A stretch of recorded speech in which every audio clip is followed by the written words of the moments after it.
Council back to order, and I have a motion moved by Mark Rapke and seconded by Don B. Marshall. Be it resolved that the Council of the Municipality of West Grey hereby returns to open session of Council at 7:06 p.m. Any questions on this motion? Seeing none, I'll call the question. All those in favour? Any opposed? Well, that's good. That means we can continue with this council meeting. Okay, Mark, let the minutes resolve that only those matters that went into closed session were the only matters discussed. And I don't think that there's any actions taken from closed session. I have a motion moved by Don B. Marshall and seconded by Rob Thompson. Be it resolved that items A1 to C2 inclusive contained in Part 1 consent agenda be adopted, and further that authorization be given for those actions to be taken as may be necessary to give effect to the recommendations contained therein. Any questions on the consent agenda motion? Anything in there? Seeing none, call the question. All those in favor of the consent motion? Any opposed? That's carried.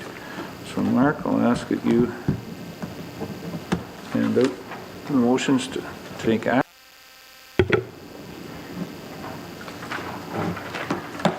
I believe that brings us down to communications from the Mayor and Council. Any council members have any communications?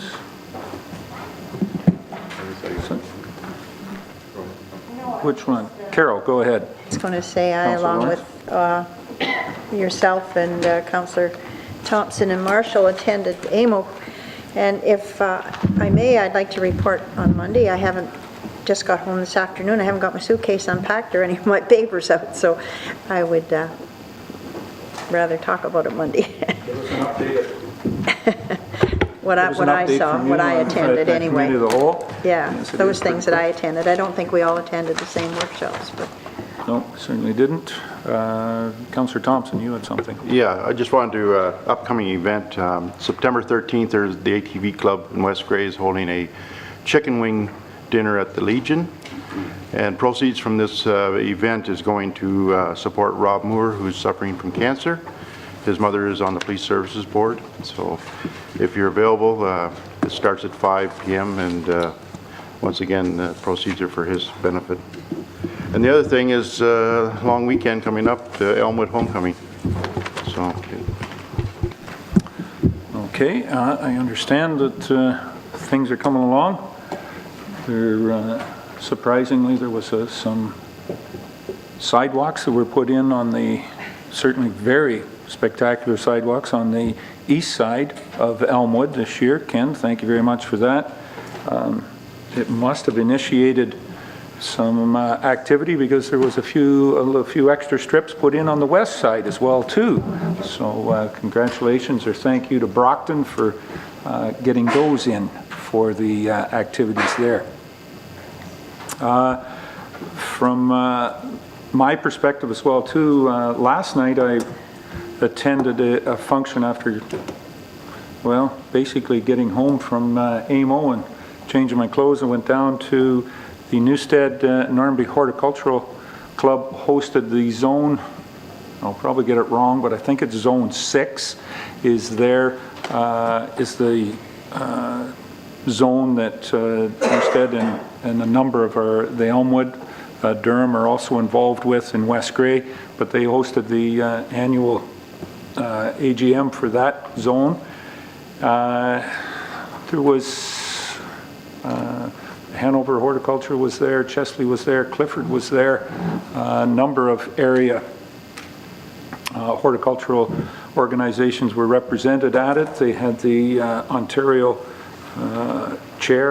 president of the Ontario Horticultural Society was there to give a speech. Unfortunately, I wasn't able to stay for the dinner and his speech, but brought greetings from the municipality and just from our perspective, the work that the Horticultural Society does in the area is tremendous. The beautification that they do, the volunteer hours that they put into our communities and I'm saying that communities at large, whether it be from Tobermory to Windsor, is spectacular and very good, and I brought that to their attention as well too.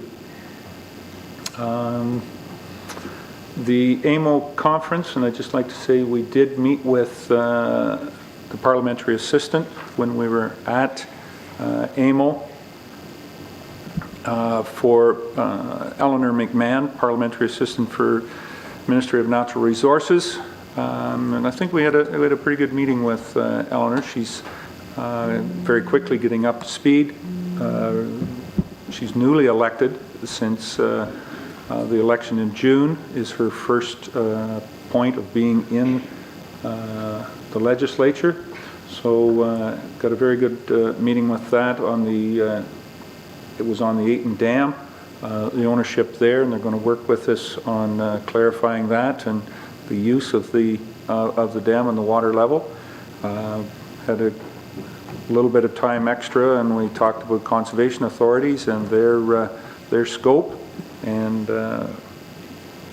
doesn't seem like Ministry of Natural Resources wants to take ownership of that, but we'll see where we go with that. There's dialogue going on, and the Conservation Act seems to be on the radar for the provincial body to review. And we had a quick comment and a couple of questions on kind of, I guess, on our way out of the meeting, and we were still talking about the Aggregate Resource Act and how that was reviewed by committee, and some of that fallout, and she definitely gave us that we will be asked for comments on going forward on how some of those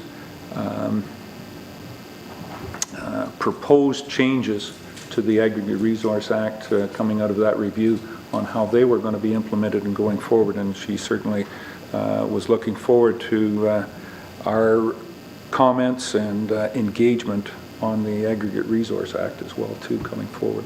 It was a good conference. I will say Monday was a little lax on content. And do you want to comment on the restaurant service on Tuesday? No. No, you better not. We had a long wait on Tuesday for lunch, but we got through it. Tuesday's was considerably better. Congratulations, I guess, should be put out there. Georgian Bluffs and Chatsworth for the biodigester. They were recognized with an award for that on their partnership. Town of Collingwood was noted. They got an award for their transit system. Congratulations to them. Interesting on their transit system on how they have their bus service goes not only into the Blue Mountains, but to Wasaga Beach and Stayner, how they've made that almost into a regional transit system. So they were congratulated and, well, awarded on that as well too. And when I can get things together, as Councillor Lawrence said, we will have more of an update on a number of things that we found out at AMO, probably have a more comprehensive conversation on that at Committee of the Whole on Monday. Anything else from anybody? The dessert auction for the Durham Fall Fair will be on this year again. I believe that there's a number of individuals have been asked about that. I know that there will be tremendous bidding on the mayor's dessert, so the rest of you are up for the challenge. Go ahead, or maybe just put your hand up and do the bidding on. They have that on the Friday night and on Saturday. It's one of those conflicts every 10 years. The Elmwood Homecoming is at the exact same time. Do you want to say something, Councillor Eccles? I was just wondering how my tarts were. Anyone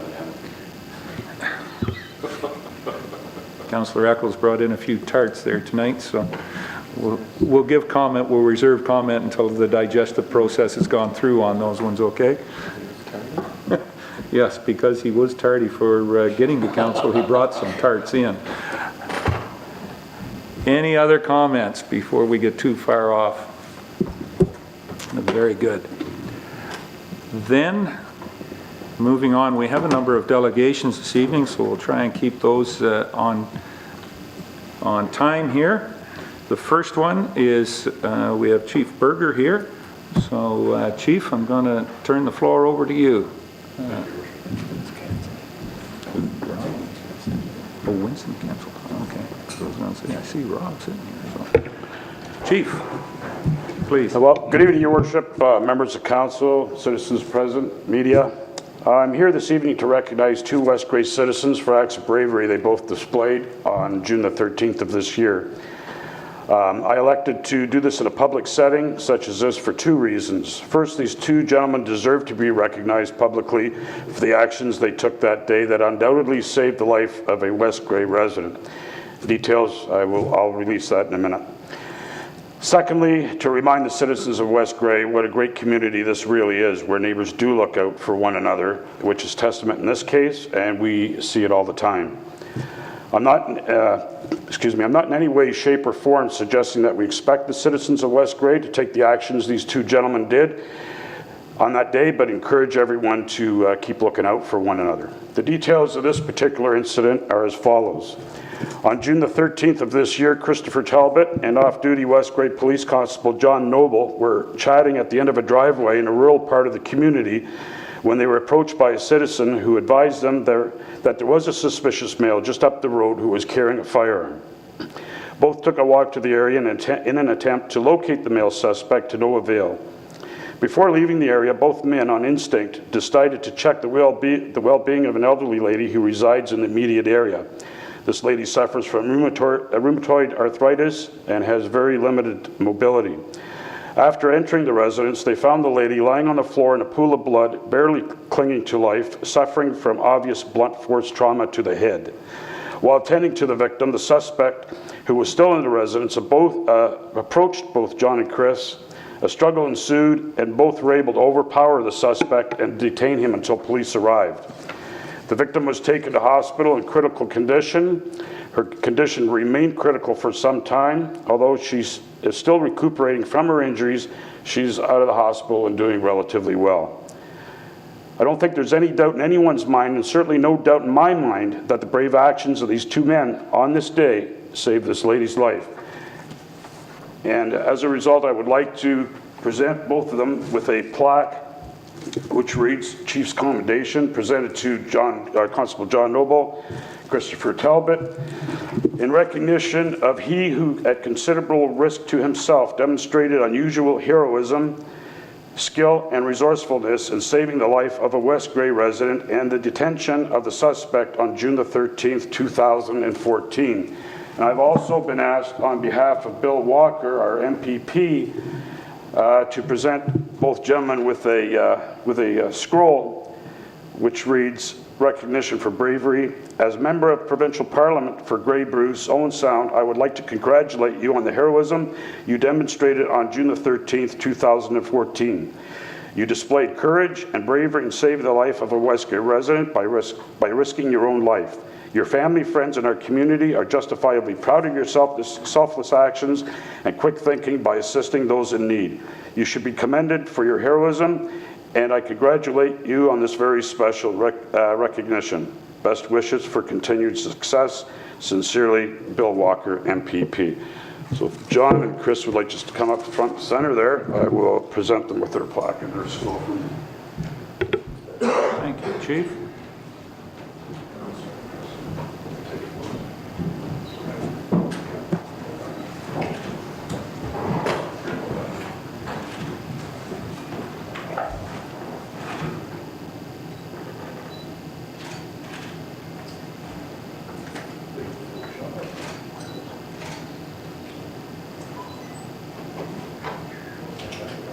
Those are all the words I have, Your Worship. Somebody else has something. No, I'd just like to say on behalf of the council, the Police Service Board, but more so on behalf of the residents, Chris and John, known you for both of you for quite a long time, and it doesn't surprise me that two individuals such as yourself would take that action upon yourselves, and just a little token of our appreciation of your dedication to the community and the lives of the community that you live in, and congratulations.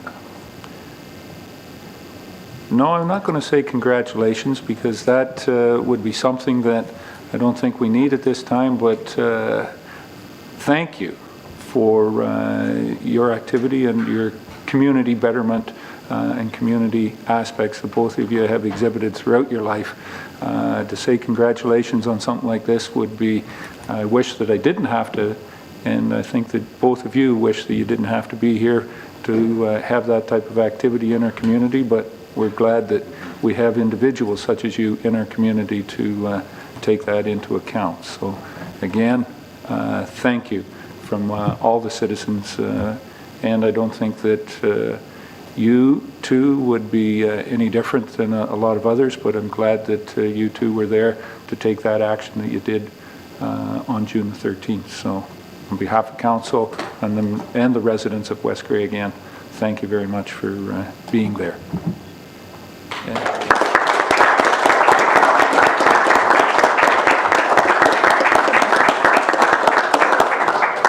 And I know both of you have been very vocal at times, but is there a chance that either one of you want to say anything at this point in time?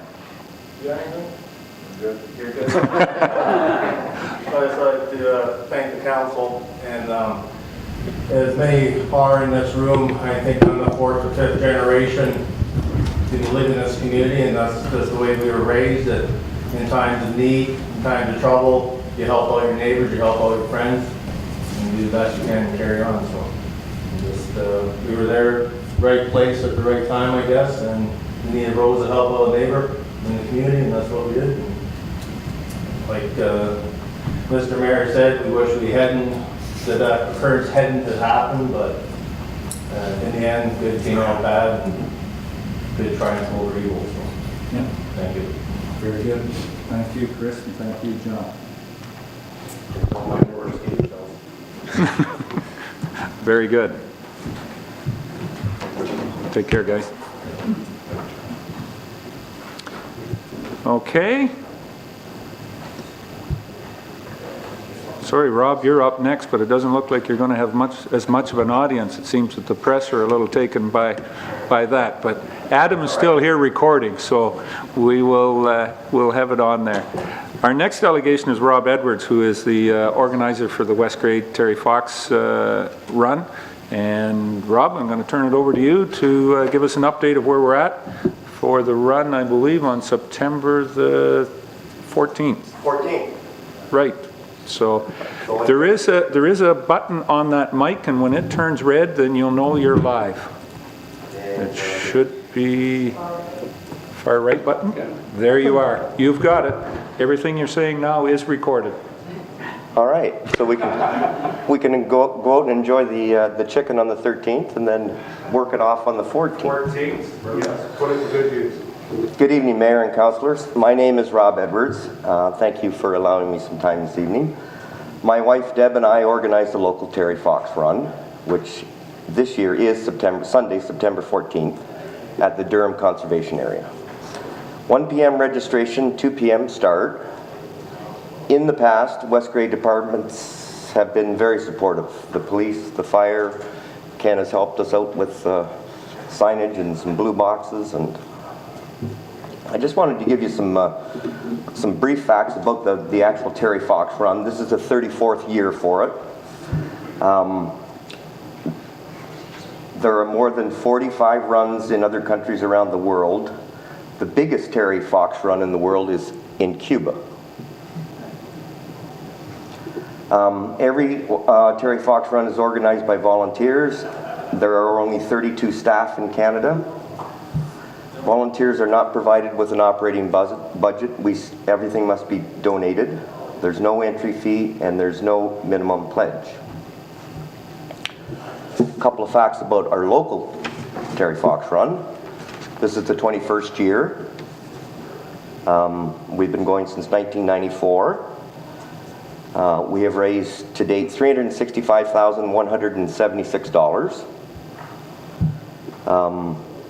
From the records, the late 90s to the early 2000s, they were raising about $25,000 a year, and the participation was anywhere from 250 to 350. Recently, in the last 5 years, it's down around the $10,000 mark, and the participation is about 100 to 125.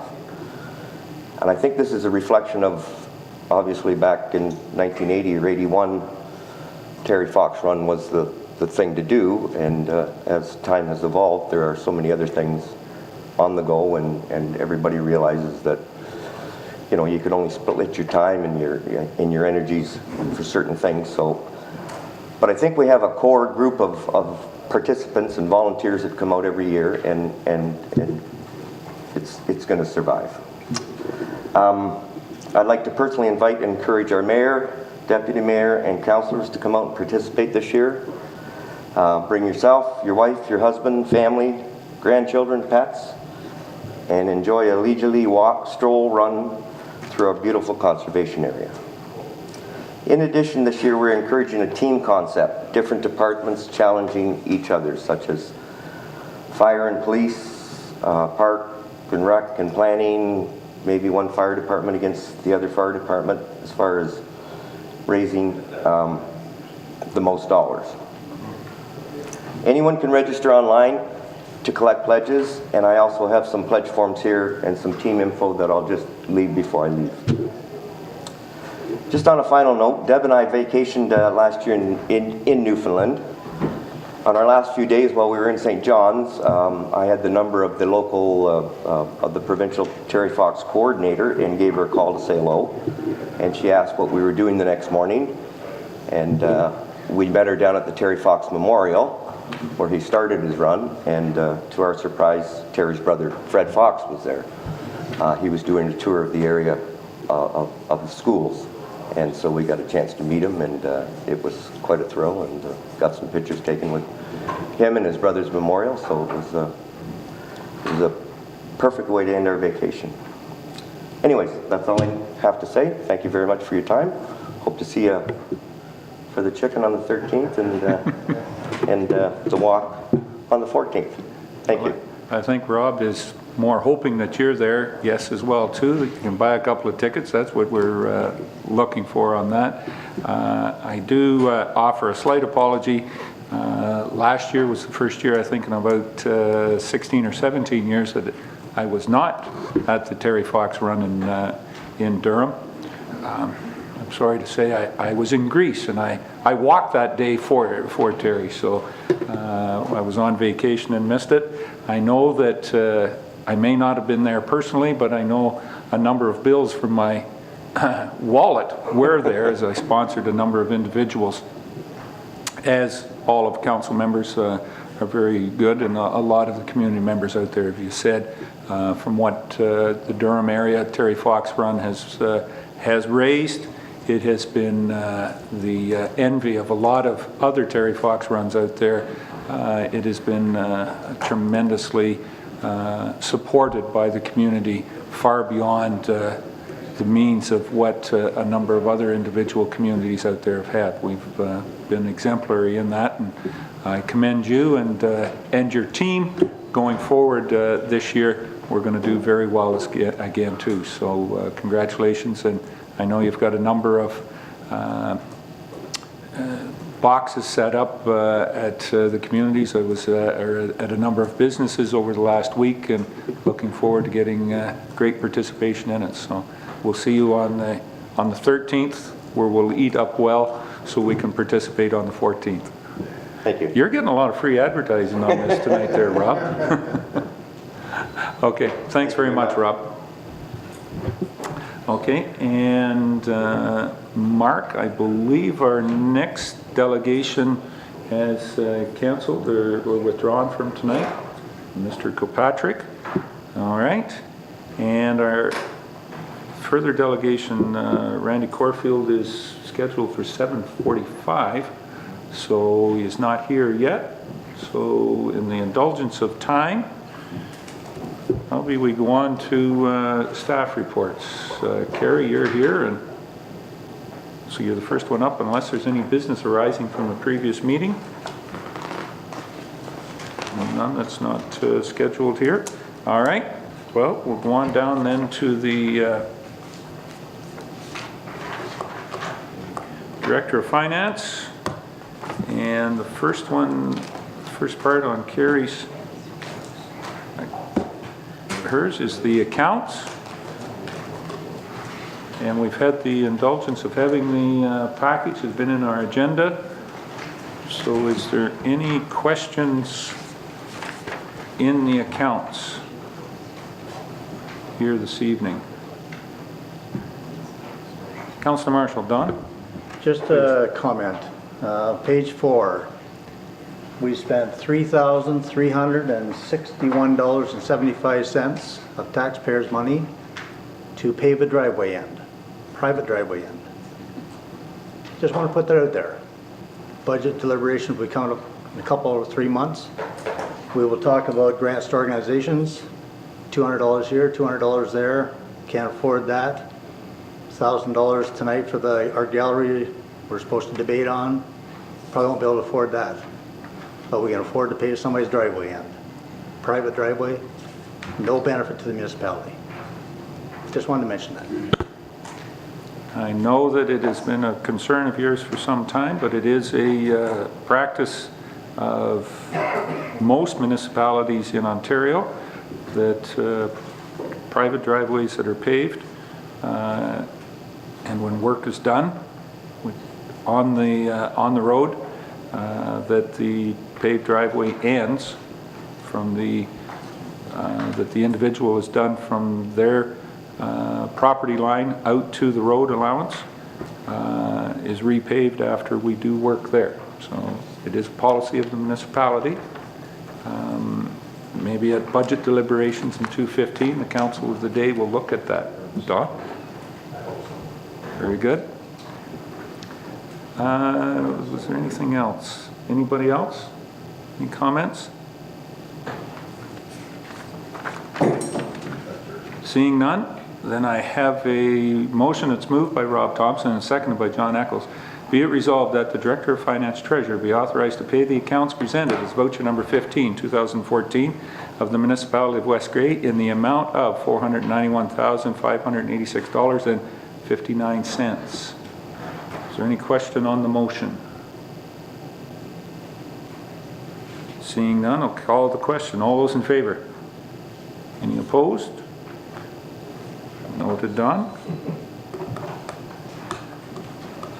I'll declare the motion carried.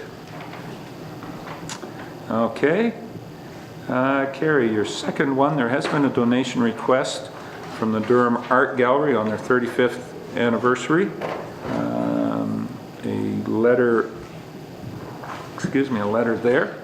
How does Council, Carrie, do you have any other comments on this other than looking at the council decision? So ask what we're going to do. Is there any comments on it? Mark, Councillor Rapke. Carrie, can you remind me, do we have a $5,000 a year line item in the budget somewhere? Yeah, the economic development has given the,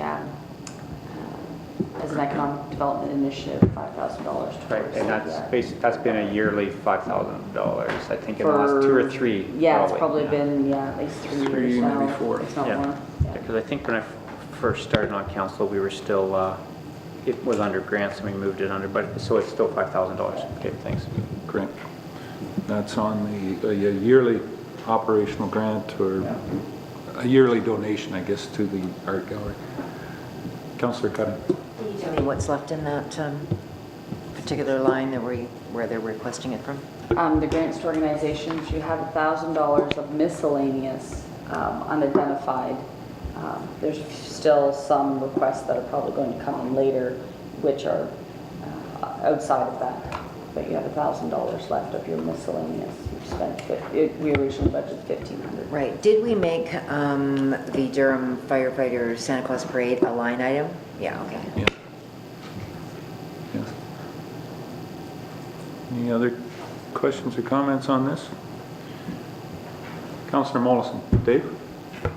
Yeah, Your Worship, I'd like to see it just put off to the Committee of the Whole on, I believe it's Monday, is it not Monday morning?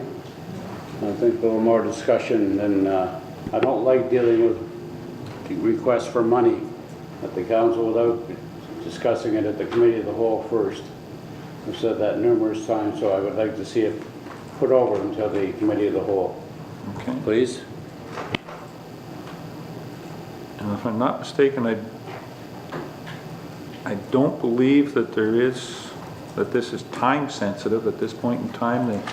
I'm the understanding that they are trying to do something as an anniversary project, but I've never heard from the director, Ilsa, as to when that. I think it is sometime later in September, so I don't see a problem with that. Okay. Good point, Councillor Molson. All right. Council is fine with that, going to Committee of the Whole on Monday, and we'll take a look at it. Give some time maybe to stop around at the art gallery. I don't know whether there's I don't believe there's an opening on this Saturday, but the art gallery is open 6 days a week, so if you do want to stop around. It's on, I believe it's on George Street there, if anybody doesn't remember where the art gallery is. Councillor Lawrence. I wonder, as part of our discussion, if Carrie could perhaps talk to Elton and find out what the money is going to be used for. I think it would help us if we knew what it was going toward. Yes, very good, good point. Okay, all right. Collect up a bit more information if you could there, Carrie, that would be excellent. Okay, anything else here?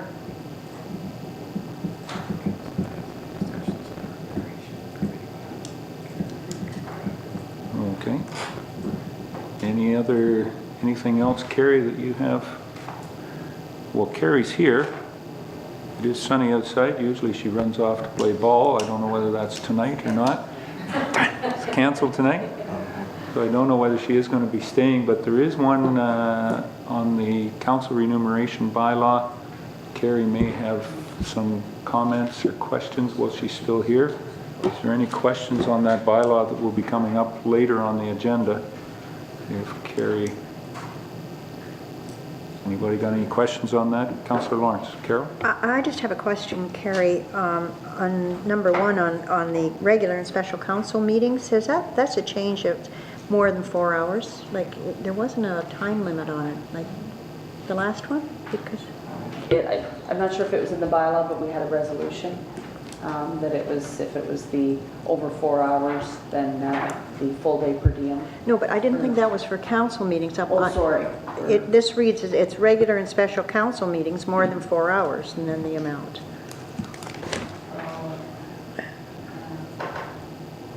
I realize all other committee Yeah, meetings. because it was all, any special council meeting, yeah, no, So that shouldn't be in there? Okay. So that second, that in brackets there should come out. yeah. Yeah, should be done. Yes.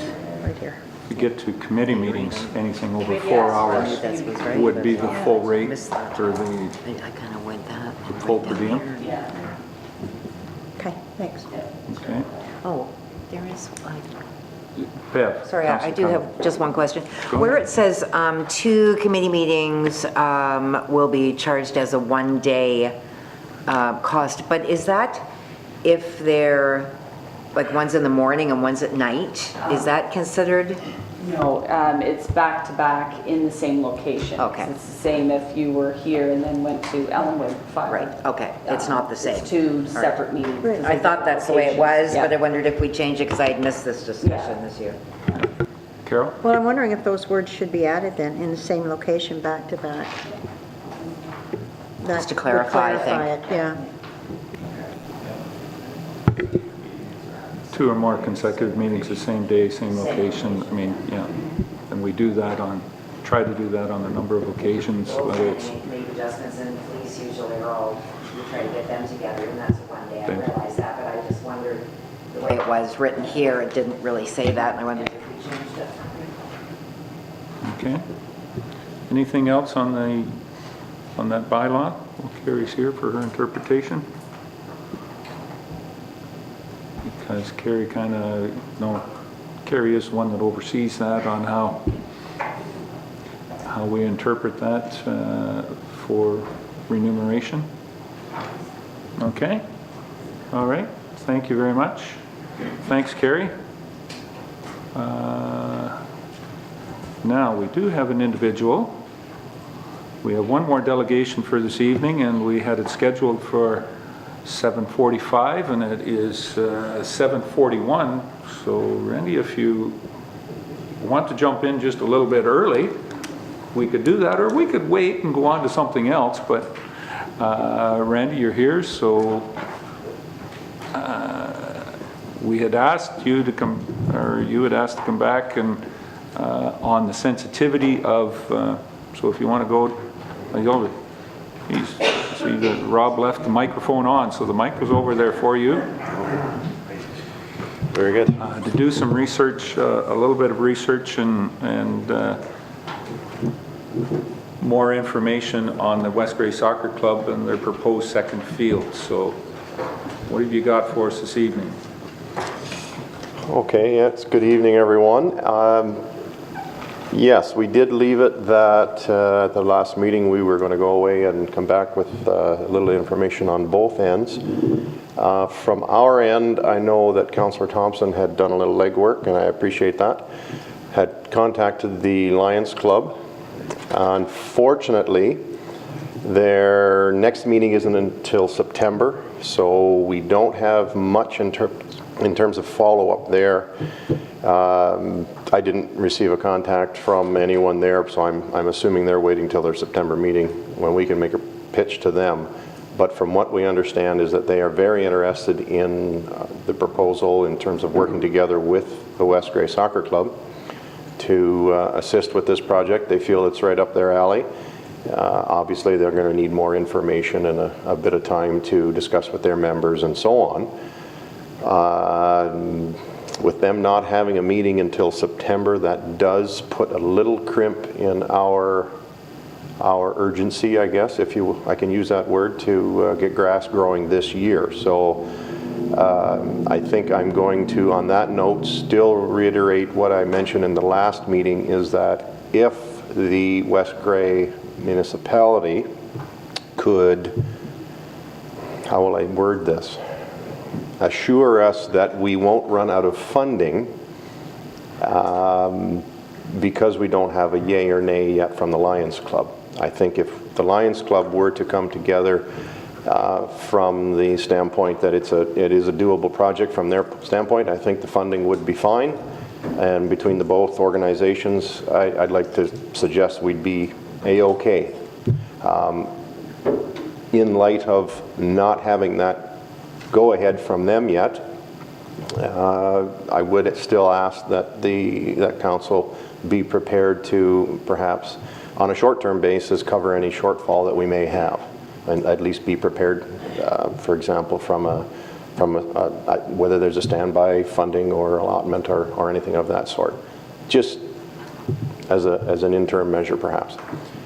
I guess what we're really looking for tonight then is the answer to our main question, and that is, can we get a green light to go ahead and start moving some dirt on that property in order to start construction of the new field? That's the main reason that we're before you tonight and last meeting, is that we need to go ahead because it's your property. So we'd really like a solid yes, get to work, and we'll do it. The other issue that we were waiting on, that was brought up, I believe, by Councillor Lawrence, was this drainage pipe, and I believe Ken Gould was going to get some more information if possible on that, but I don't know where that stands. Our executive members and our committee members on the field, we gave that some consideration. I don't believe that it should be an issue to hold us up this fall, because should council decide to do anything with that drainage pipe, I think it was already mentioned last meeting that it won't happen this year in 2014. It'll have to go through whatever processes, engineering, budgetary, and so on. So it wouldn't happen until 2015. So rather than hold us up, whether it's going to, again, assuming that it's going through our existing main field and not interfering with any other part of the area of the property, then it's pretty much, regardless of what year we do it, it's going to make a swath through the main field. So it's not going to impede any proposed new construction for this year. So I'd like to think that that won't be an issue to hold us up. So again, I come back to, we need a yay or a nay. Who wants to say yes or no? Who wants to ask? I think before we get to that part of it, Randy, Ken, we do have some issues, and it definitely wouldn't be until 2015 before we could look at that, because I think you've done some work on it and would need an MOE approval to go through there, and there would be some easement issues to get through there as well too. And if I'm not mistaken, there may be, we may be looking at some other options as well too that we may need some time to look at, I guess is the big thing. Ken, do you want to make any further comments on it? Yes, I do believe we're going to have to get a flow analysis at that particular catch basin just to see how much flow is going in there, and we also have to look at other options, whether we can perhaps take the water that's in some of that area back to another area of reverse it and go another direction. We just need a bit more time to get some engineering done here and get a positive answer as to which is the best way to proceed with this. But definitely there is some holdbacks with the Ministry of Environment. When you replace a pipe or anything, you have to go through the certificate of approval, and it takes quite a bit of time to get a definite answer from them. But we'll start working on this right away if we can get the go-ahead from council to hire an engineer and get some of this work done. Okay. Any other questions from council members? John, Councillor Eccles. Could you remind me how much money you're looking for? We were looking for a total of $25,000. Total project cost was estimated at $75,000. We do have 50 in our club's bank account right now, earmarked for this project. And so that's why we're fairly confident if we can have a discussion once September rolls around for the Lions Club meeting. We're fairly confident that from what their initial conversations are, that might be all the help we need. However, that being said, I can't speak for the Lions Club in any way, shape, or form here tonight. So I would like to ask the council again for help in that regard.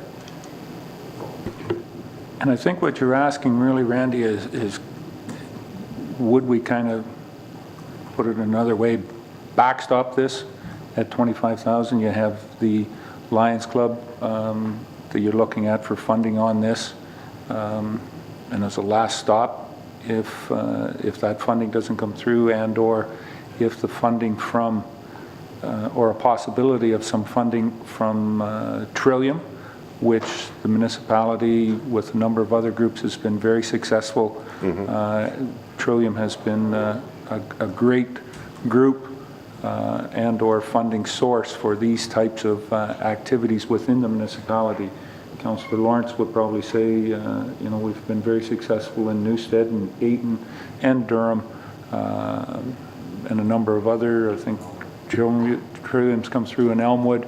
A number of our recreational facilities and cultural activities. So there is that certain possibility out there as well too going forward. Well, there is that possibility. However, I believe with the Trillium situation, we can't put a spade in the ground until we get the go-ahead from Trillium. So that in itself will put us into 2015, because I believe Carrie said the cutoff was March, or sorry, November, and then they decide in March.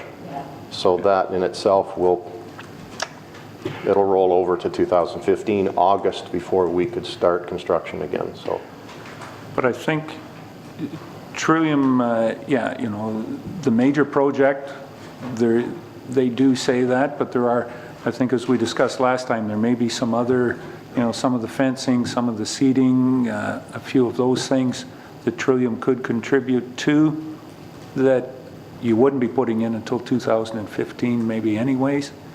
So you may be looking at some of that, yeah. There may be a small portion there. A small portion Yeah. of that, just to be fair. Any other questions? Sorry, John. So whether anyone else comes along on board with this, we still have to write the check today if we nod our head. Where's it going to come from? That'd be you, Carrie. You can choose to borrow it from your reserves. If we have some capital reserves, if you want to take it from there. We certainly can't raise any new dollars this year. So other than that, you're looking at a deficit funding or reserve transfer. Go ahead, John.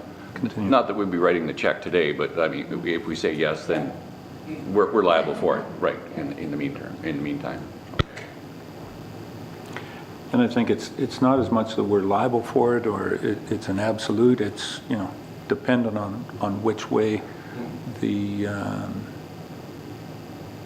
Lions Club go at this time. That is, you know, as Randy has said, is a positive, but I think what he's looking for is kind of a co-signer here to that. If that doesn't come through, then in the municipality to give the approval to go ahead, you have 50,000 that the soccer club is willing to put in and has. Yeah. That last 25,000, would the municipality put it up kind of as a second mortgage if the money doesn't come through from the Lions Club? That's pretty much what we're looking for, right, Randy? that's a fair way to say it. Okay. Mark, Councillor Rathke. So, Carrie, if we were to make a Trillium application, like how much money can we get? Like, is there a limit, or is it a percentage of the project, or?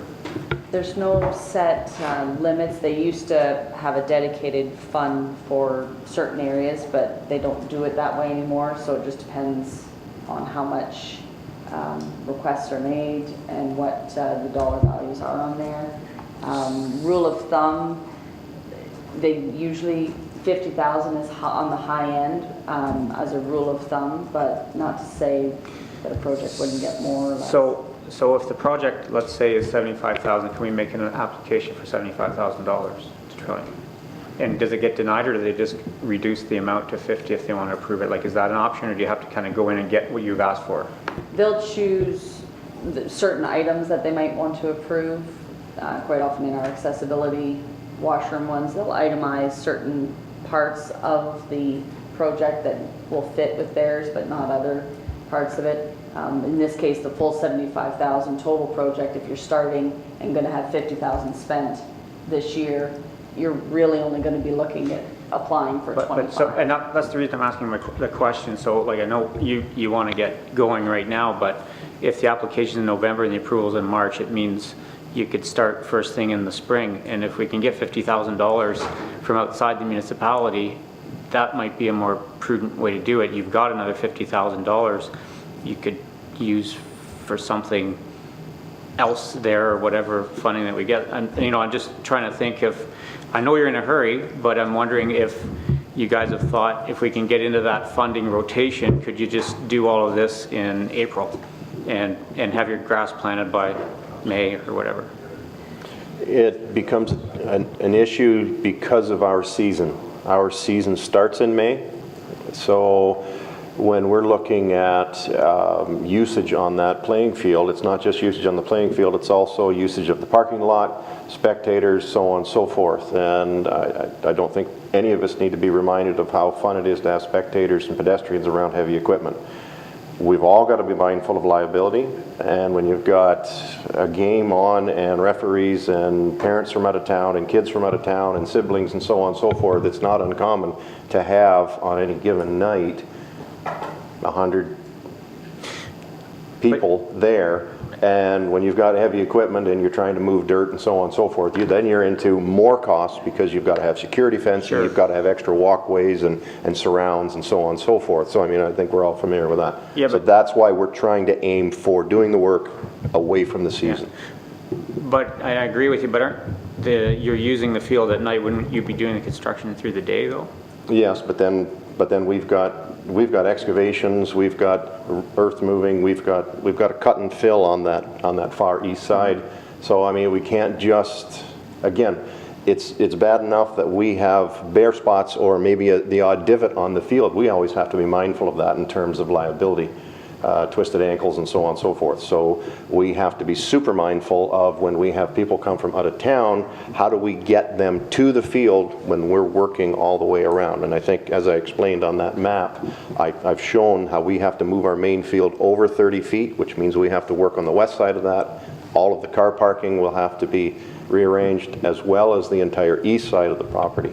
So it's including right around the pavilion itself and the washroom area. So these are sensitive areas to where pedestrians are going to be heavily located. So again, I've run the numbers. My background is excavating work, and I think we could easily add another 20 to 25,000 by the time we get into more security measures in terms of temporary fencing and hoarding and so on and so forth to protect these areas. So that's why we're aiming to do the work away from. Not to mention the fact that planting grass in May is not our best time because we're heading into the dry time of the year. So it's, unfortunately, for a soccer pitch, getting grass to grow is the most critical issue. I know that wasn't the answer you were looking for, however. No, it's not. We've given this can't wait till Sunday. So there's the practical standpoint, but there's still, from my point of view, is if we can get $50,000 from the provincial government, that's a pretty big opportunity. And if you start doing the work, yep. I think it erodes the amount of money that we can get. That's all I'm trying to think is we may end up with something better if we can wait just the winter season. That's my thought, but it's not everything you say I agree with. Yeah. Just trying to see if there's some middle ground there where we can get the money and still accommodate what you are after. Yeah. No, I understand. I think from a club standpoint, we would say if that were the route that we had to take, then the construction would wait until the end of August of 2015. So we would lose a year. And our urgency is such that because we're governed by the Ontario Soccer Association, which is provincial, our mandate comes down from them as to what facilities we have to have and how we have to organize and so on from a club level. And their mandate says you were supposed to have this happening, so we have to get it in gear. And so urgency is from our club standpoint is coming from our higher ups, which is the Ontario Soccer Association. So I think I had Don down here. Bev, Don, go ahead. Yeah, I would support the municipality backing the 25,000 as security if you didn't get enough funding. And just to comment on the Lions money, or the homecoming money, I should say, according to the letter in the paper, written by a director from the Lions Club, said that the homecoming committee was in possession of the $40,000 and the Lions Club was not. So I don't know why you're dealing with the Lions Club. I'm not sure who's, yeah. There's $40,000 out there, let's find where it is. Mr. Thompson. Yeah, okay. There is an article, there was a letter to the editor in the Old Sound paper. Anyways, I read it. Unfortunately, I was there when the check presentation was made, but I was not going to get into a lot of, there's money, it's held by the homecoming committee, not the Lions Club. But speaking to the Lions Club, a couple members, that's their mandate for children and youth, and there is some money there. I don't know how much or whatever they want, but this is one person that wrote into the paper and said, no, we don't have money. That's not the club, it's just one person's opinion. So I was going to talk to you outside, give you some leads on who to talk to, because I've already talked to a couple of them, and there's some possibility there. Yeah, the money's, but the homecoming committee was disbanded after homecoming, but there's still 2 members that are in control of that money, and apparently it's been invested. But anyways, it wouldn't hurt to get a bit from the Lions and talk to the homecoming. And I'll set you up with contacts. I'll probably get in the paper again. And for a politician, you know, it doesn't matter what kind of, you know, press it is, it's always good press. It doesn't hurt. Okay. Any other, sorry, Bev, you were looking for a comment. Or we're looking for a comment from you. I'm sorry. Go ahead. I have a question. Is that the same thing? Same thing. I guess, first of all, I wasn't sure whether we had discussed whether you needed any Saugeen Valley Conservation approval to do anything there. Yeah. Have you approached them? No, I have not. I wasn't aware that we needed approval from them. I didn't. See, to me, I don't really think that it's going to happen this year. There's just so many other things that have to come into play here. Saugeen Valley Conservation, for example, because of the river, correct, John? You're on the authority there, I'm assuming. I haven't had a look at the mapping. Okay, but I would assume that you're going to have to approach them at least to have a conversation with them, and they're about 3 months in the waiting if you have to do anything with them. So I'm just a little, I just think that we need to say at this point, you still have some things to do. For us to say yes is really premature, and I don't really believe that at this point we can say yes, because we're still in the throes of trying to figure out the pipe systems and everything else. So I think the answer really is probably it'll be next year, and you need to approach Saugeen Valley and see where they take you. Okay, well, that's the first I've heard that they have a mandate on that property, so. Yeah. Go ahead, John. Go ahead. Well, I'm not sure that they do have, without getting the map out and having a look at what That's what I'm saying. the constraints are on it. It's quite a piece in the river, and it is up on the high ground, so whether there's constraints on it or not, I don't know. But if it is a natural environment, they do have to have their input on it and any alterations, so. I'm just saying approach them first before you get any further, because you'll be held up for months. You love the conservation. And it may be weak. It may be a week, or maybe, you're exactly right, Bev. We're not certain what their timeline may be, but Randy, I think that it might be, before we jump now, you were looking at starting 1st of September here, hopefully? No, next week. Well, I'm away in September. I have 2 weeks to get the plan was to take the next 2 weeks and get some preliminary work done there so that we'd be ready to cut that hill down, and that was the bulk of the work. So, right. But in any event, if we have to have a conversation with Saugeen, even if it's a moot point, it's still going to take a week or 2 for them to review it. So, Ken, you're probably, from a staff perspective, we will need to speak with conservation there, because, I mean, I think I know the answer to this question, because Durham Furniture had to go through the same thing, and they're on that level. So, Ken? Yes, I would think you should speak to Saugeen Valley. It's better to do it first than partway through the project. They may not have any concerns with it, but it's certainly a good idea to contact them. They may be able to give a definite answer right out of over the counter at the authority's office, but anyway, they should be contacted, yes. Yeah. Sorry, Dave, go ahead. You haven't had a shot at this one yet? My memory's a bit foggy, but Carol, when we put that originally, when that soccer pitch was put in by the soccer club and the town of Durham, I believe we had to get contacted with an approval from the Conservation Authority. Now granted, the work we're doing is up on the top, but I can recall vaguely that we had a hold up with them, getting them to come down and look at it and just see exactly what it's gonna do. So I think we'd better check with them first. I hate putting a damper on anything, believe me, but I'm not gonna make any comment about the Conservation Authority either, but if I can recall, when that was done quite a while ago, we had to get the okay, Gary Senior, if I'm not mistaken, was the fella. Gary would have been the one at the time, and I believe it's Eric Downing now has taken over Gary's position. Randy, not to drag this out anymore, we will have committee of the whole on Monday, so it's not, I think council is very supportive. If I can go that far, council is supportive of the project and wants to see it happen.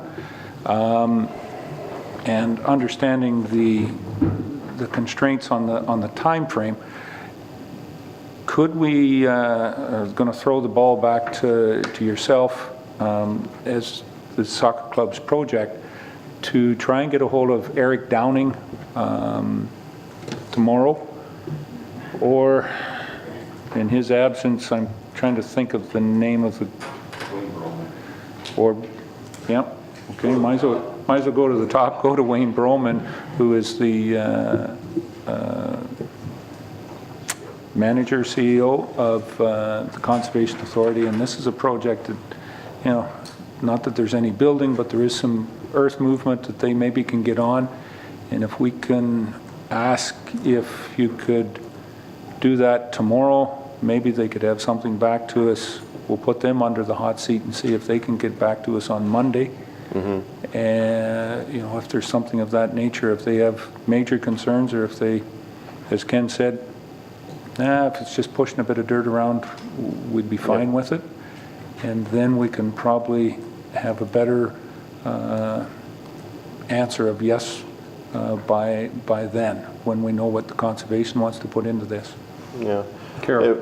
Well, Mr. Mayor, I'm wondering if it wouldn't be better for the municipality to contact conservation. We own the land. And, you know, rather than putting it on the soccer club, who aren't normally dealing with them, Ken probably has the drawings that you brought the last time. I hate, you know, we went through this before with the gazebo and having somebody else contact, and, you know, there's too many steps in between there. Steps? It's been my experience before that if you don't own the property, they won't talk to you anyway. Yeah, that's what I'm saying, and it's, you know. So there is that concern. Yeah. My thought, the reason I never thought of it is I've dealt with Saugeen Conservation before, and I know their setbacks and so on and so forth from watercourse and so on and so forth. We're well beyond the setback, and there's no construction happening. So we're not dealing with septic systems, we're not dealing with basements or any specific drainage issues, because we're putting in a level field. So I guess whether this is the right attitude or not, I know everybody hates to hear it, but that whole beg for forgiveness thing. So I didn't realize there was even an issue with Saugeen. Of course, but yeah, I know. Councillor Eccles, please cover your ears. That's right. No, I'm just saying, I didn't realize there would be such an issue because of I know the setbacks are well away, but in any event, I think that's a good point. Can I, on behalf of the soccer club, on property that we don't own, can I make the call or not? I was going to say too, I could be wrong, but I have a notion that's hazard land. And it's not floodplain, I don't think, but I believe it's hazard. And it, you know, with the fill, there's regulations around the fill and that sort of thing. But I do think it'd be better, though, as I said, if staff contacted conservation tomorrow, so we have an answer for Monday, and you know, whether it's possible, whether in fact there has to be a permit, or whether you got to go through a whole long process, but at least we'd have a better idea. I think that you're correct. And maybe just a two-prong. Randy, if you maybe wanted to contact the CEO, and Ken, if you can get a hold of Eric. Showing that we have, the municipality is in agreement and working with, and would certainly like to work with this on an expedient manner, that this is just a little glitch that we've got, and our Conservation Authority really wants to support this type of community project. They'll be able to get back to us, and I'm going to say I doubt very much if the company that you are getting a good deal with, they probably wouldn't be able to start tomorrow anyway, so by Monday, if we can have those. Be nice if we had the conservation being able to be on board and work with us expeditiously on this. Would be great. Do we have a phone number or a specific office that's contactable? It'd be, or is that just in the book? Just go through the book with the area? One staff member has that, I believe it's 519-367. 367-3040. 3040. I can't remember his extension though, sorry. That'll be the switchboard, and ask. Well, just to clarify this, I thought we were going to do it rather than Randy. What I suggest was, I think that both, if Oh, both, okay. if Randy contacts Wayne, the CEO, and gives the soccer club and a little bit of pressure from there, and I believe that the CEO from the Conservation Authority lives pretty close to this project, so he may have some real good personal information to be able to, or personal push to put it forward. And you're right, Carol, I'm going to ask Ken to go through the permitting division there, which was, let's be fair, it's Eric Downing, to go through that. So a two-prong may be better than just one here on this project. And then we'll hopefully have something clear by Monday, and we may have, and it's kind of been skirted around, we still do have some issues there with the, we may have a bit better idea on the stormwater management from our perspective in and around the Durham furniture and where that goes across. I believe Ken's identified, yes, it does go across the main field, so there may be other options we're looking at as well too from that perspective. But if we were going to do anything, it definitely won't happen until sometime next year on that stormwater. And that I do know, and I'm not certain that we can do anything. If we have to do something, it may mean a few weeks of the main field being slightly disturbed. Yeah, but again, we can schedule that around playing time and so on around the season. And whether that happens this year, next year, I don't think it's going to impact us any more or any less. Yes. So I don't think it should really be an issue for this project. Yep. It'll mean a trench across the field at some point or another. So it becomes a moot point, whether it's this year, next year, whatever. Yeah. Okay. So are we suggesting that I come back? Committee of the Whole is Monday? Yes. This Monday coming? Yep. And, okay. Ken's report, I'm not exactly sure. Mark might not have the agenda out yet, but probably be in the morning. Is that a possibility for you? It's a day meeting? Yes. During the day? Yeah. 10 o'clock?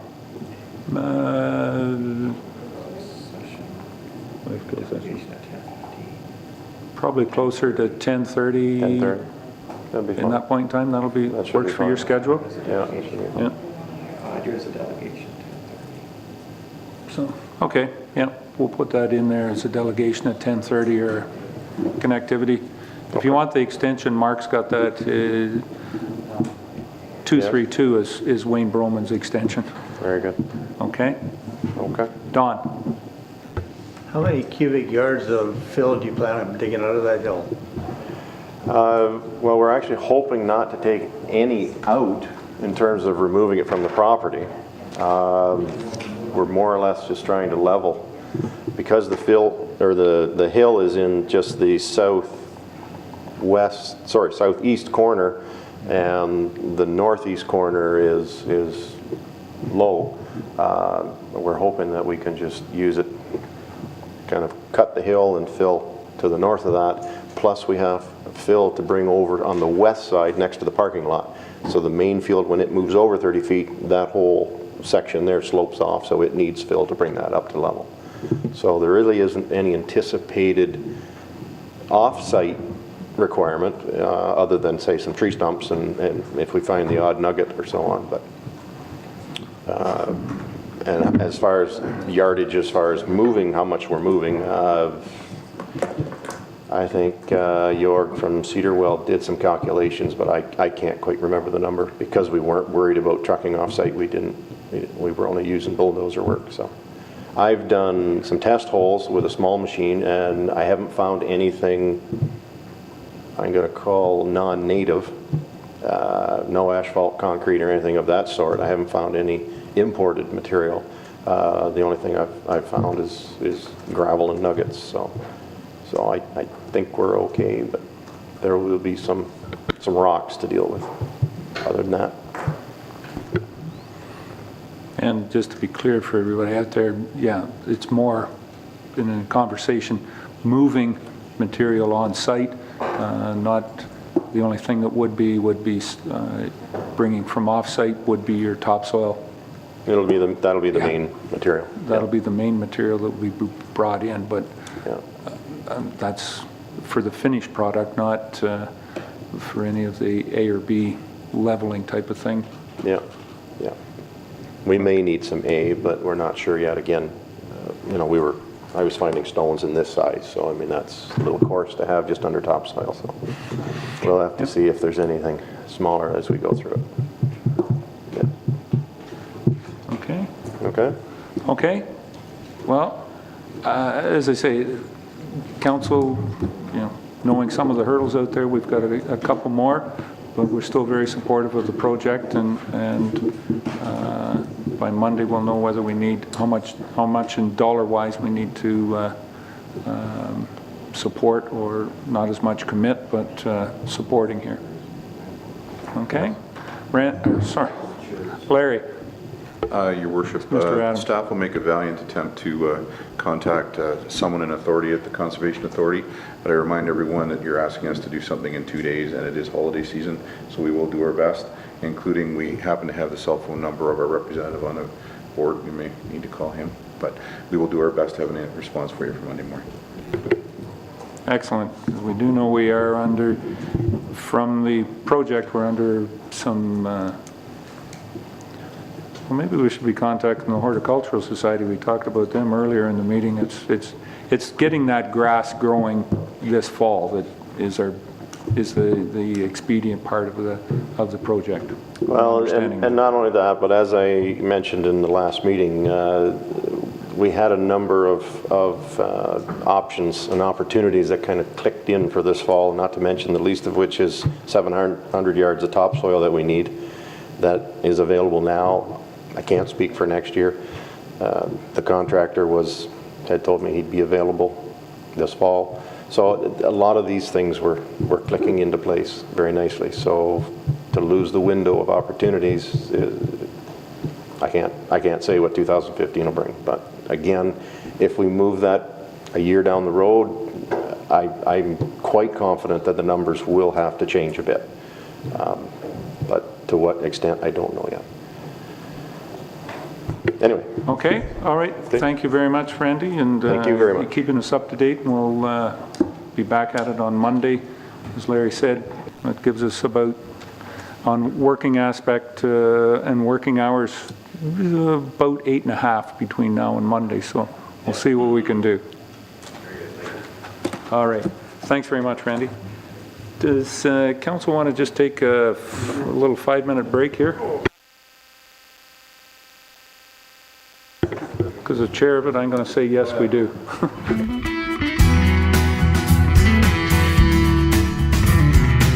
Okay, can we find another council member there, a couple of council members there? Thank you. Round one. Still see it, might be a couple more. But this does generate quorum, so I think we're okay. Well, I know we're okay. Ken, we're down to, let's jump back to staff reports. And Mr. Gould. So we'll start with yours first. We'll start with your first one. Go ahead.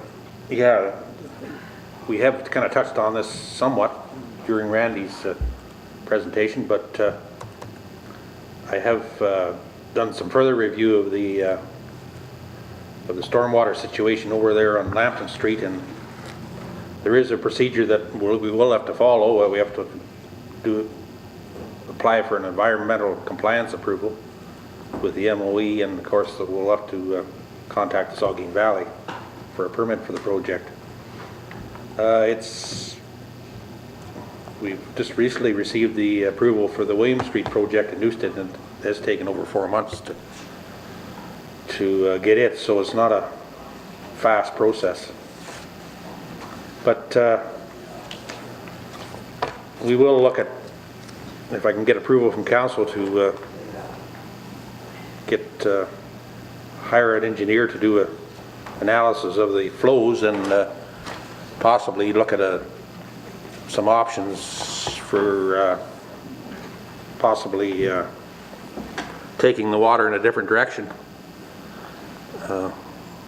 Look at other options and see if we can find the best way of looking after this problem that is definitely there because of the pipe sizing going through the current easement. Okay, and from just what I got from what Randy said, you know, he realizes it may end up having to come down through the middle of the field, the main field, but he seemed to think if it did, it did. And if I'm not mistaken, in that main field, we are, is it 6-7 feet? Something like that. It's not down where it would have to come from Lambton Street across. It's not as deep there where it gets across, coming across the soccer field, so it may not be as heavy an impact there if we have, if that's where we have to come with it. So. Yeah, definitely. It's not near as deep as the initial start of it through the easement. No. No. But I believe the pipe goes just south of the facility they have there. The little pavilion. The clubhouse there, yes. Yeah. So, okay. Dave. Ken, when I come along there yesterday, when it was raining like crazy, it had to be 8 feet wide coming out of the Durham Furniture parking lot onto that pool. And if we put a filter in, we could have had our indoor swimming pool. But it's just roaring out of there, and I would say it was that deep because I had to slow right down with the truck to go through it. And it was just at least 8 feet deep, almost as wide as their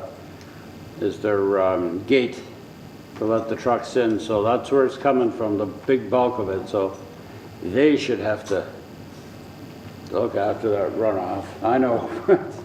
It's the first time I've been along the winters, and I'm talking the monsoon rains, but that's when we have the problem, right? Yes, this heavy flash flooding we're getting, which is kind of a change in the weather, but yeah, it was wicked. Yeah. Any other questions about that? Don? If it does have to go across, like come the same direction that it is now through that hill, is there a possibility of coming out and then turning right and going across the north end of the pavilion and down to the river that way? we can certainly look at it, Don. And why would it have went straight southwest across the soccer field? Just because there was a ravine down there and there was no soccer field there, it probably was the most direct route. Would it be? Well, at the time, the soccer field wasn't there, right? So yeah. They just hoofed her across. Yeah, I would. Shortest distance. I'm going to say that's, yeah, it would have been the shortest distance and still would have been flowing on the fall. that they wouldn't have had to dig it down as deep. Yeah. I wasn't around. I didn't operate a shovel or anything on that project when it weren't around. happened. No, Don? I know what you're thinking. Yeah. I've got one more year than you do on being around, so thank you. Okay. All right, Ken, I think we'll, from the conversation there with Randy, we'll continue on looking at options and going forward with that and see what the best way to get that water moving out of there is. Now, interesting you would say about the change in the weather patterns. Yesterday, as Councillor Lawrence, and I know Marshall and Councillor Thompson were there as well too.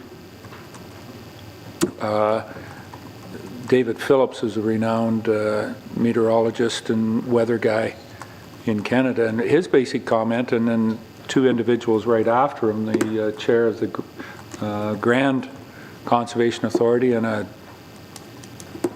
Wainfeld, he was a professor at the University of Waterloo. They're taking a look at it and they're saying over 500 years, we keep talking about, everybody talks about, well, the weather's changed and it's got so different than, what normal weather is. Their thoughts are the weather that we're considering normal, and I guess, well, the CEO was sitting there for that too. I forgot you, Larry. That's 100, yeah, it's easy to miss you, sir.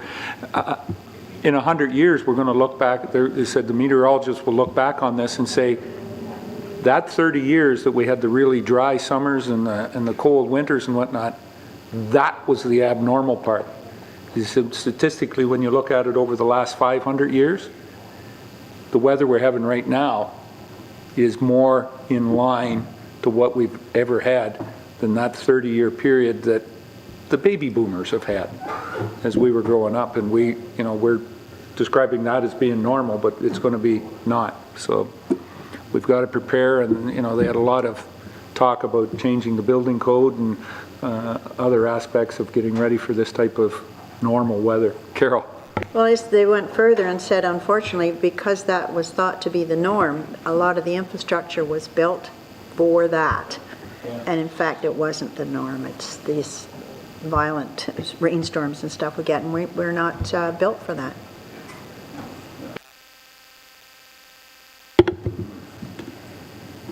A lot more adventures ahead for Public Works, Ken. Oh, he's not retiring. Anything else? Any other questions for Ken? I don't think he's got anything else on his report. All right, thank you very much, Ken. The clerk's report. Mark, the first one you have is the Municipality of Meaford. Is the deep geological radioactive nuclear waste, and you want to seek direction on where we want to go with their resolution. Council, any council member have an opinion on that?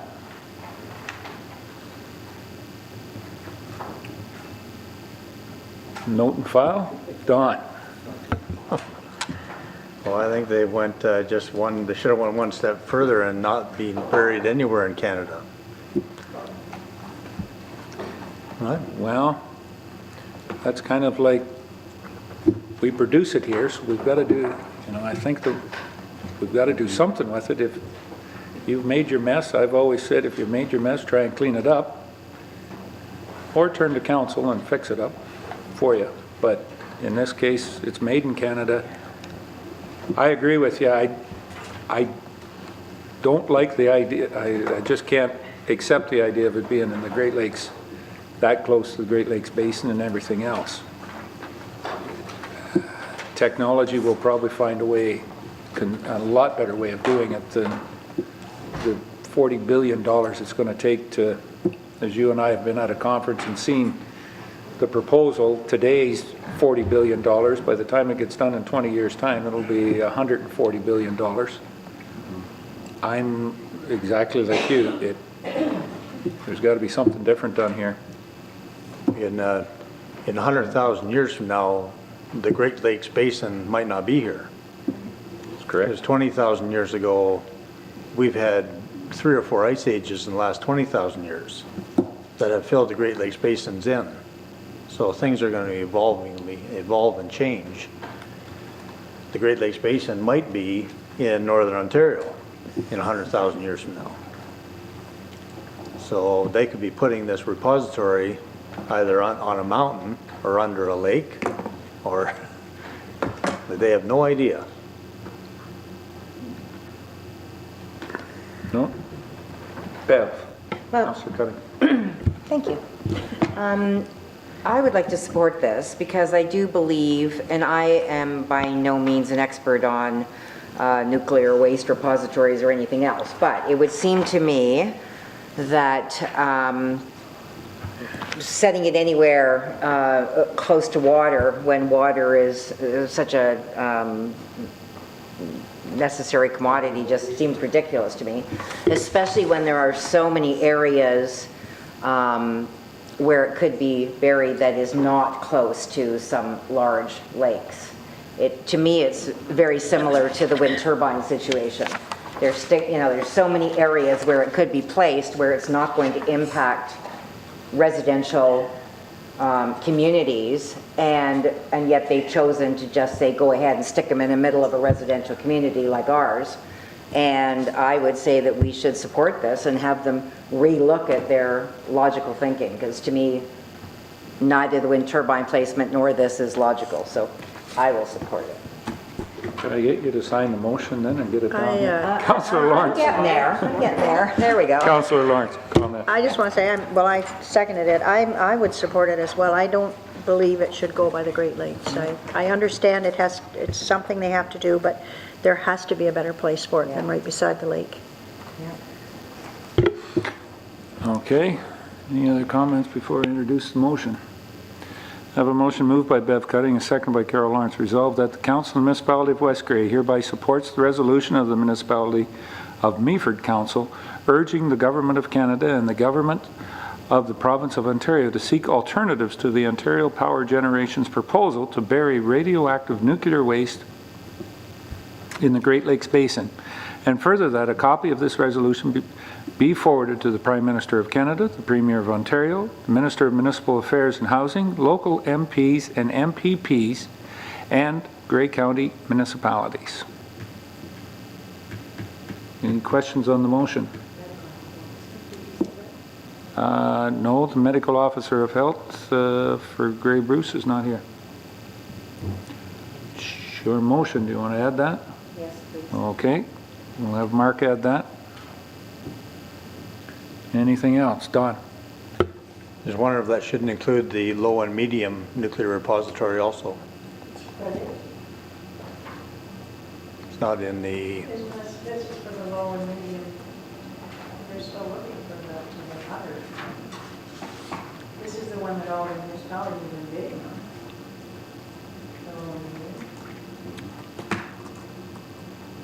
All the municipalities are bidding on the fuel bundle repository. The low and medium is already picked out in the Kincardine area on the Bruce site. Well, if you read the whereas, the first one, it speaks to the long-term burial facility for all of Ontario's small radioactive nuclear waste. That's the first whereas. That's in the first, yeah, this one is directed towards the low and intermediate.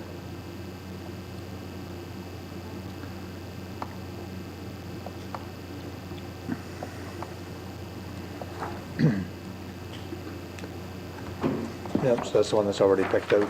Huh? That's the one that's already picked out to go. Yep. This is the one that they're against right here. Okay? All right, going to call the question. All those in favor? Any opposed? That's carried.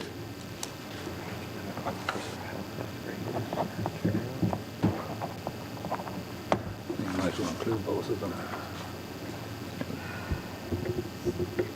I'm going to just clarify that you were meaning the local medical officer of health as well as the provincial? She has concerns about that. But the provincial medical officer of the Ontario Medical Officer of Health and the local? Yes. Yeah. Okay. Yep. Dr. Lynn. Okay. What's the other one, Mark? You've got one other one on here. Oh, yes, that's right. The working group for the draft terms of reference. Apparently they don't like our changes. Can I speak to that, Mr. Mayor? Please.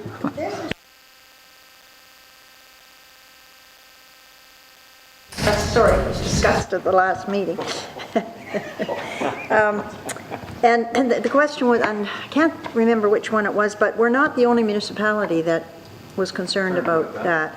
And it was very clearly pointed out that this does address it. But when I read this, like you can see, they've stroked out the up to a maximum of 3 votes per municipality. But it should say each appointed or each participating municipality shall carry a voting strength of 1, because that's what it was intended. Yeah. That's what everybody agreed to. But when questioned on this, they said that did address it. But reading it today, I cannot see that that addresses it. It just needs to say each participating municipality shall carry a voting strength, and that is that was the decision of everybody. So whether they would make a change there, it's only for clarification.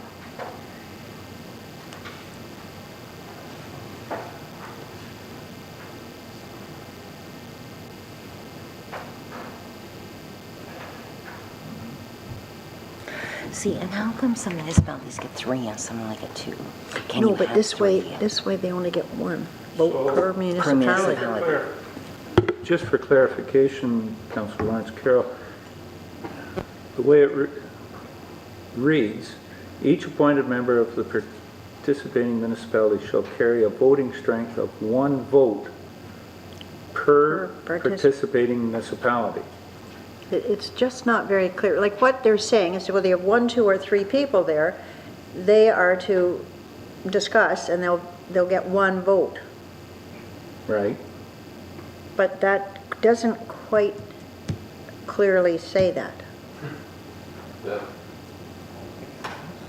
That's not what it says at all. It's quite clearly the other way.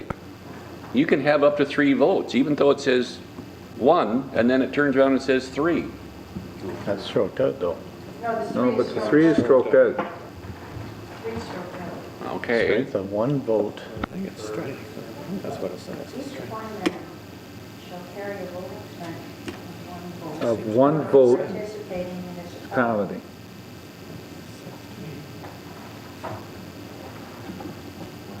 But each appointed member does not carry a vote. No.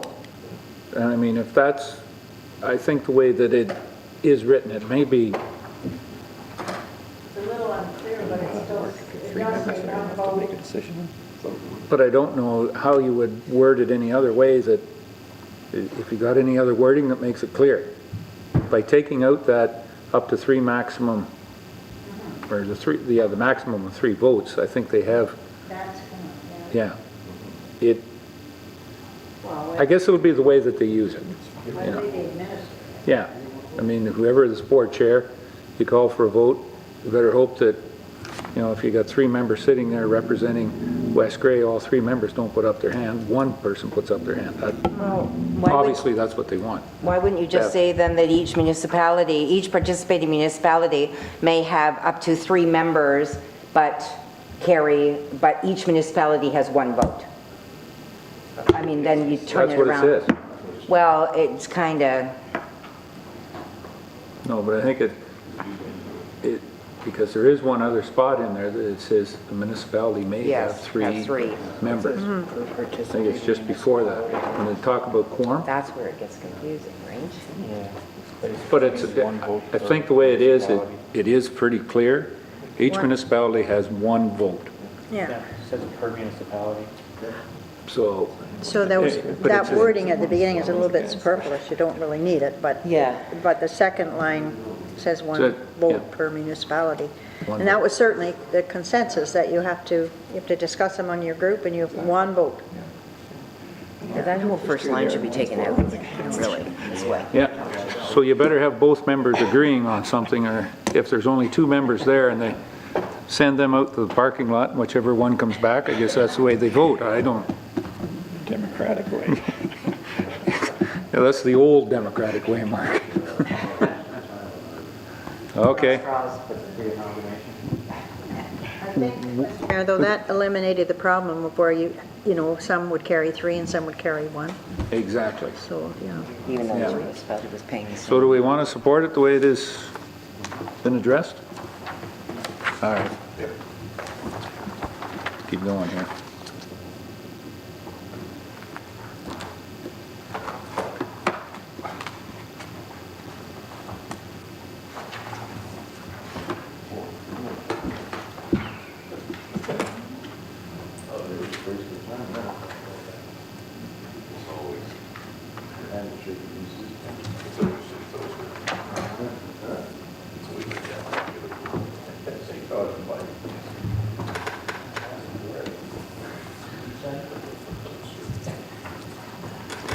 No, he won't.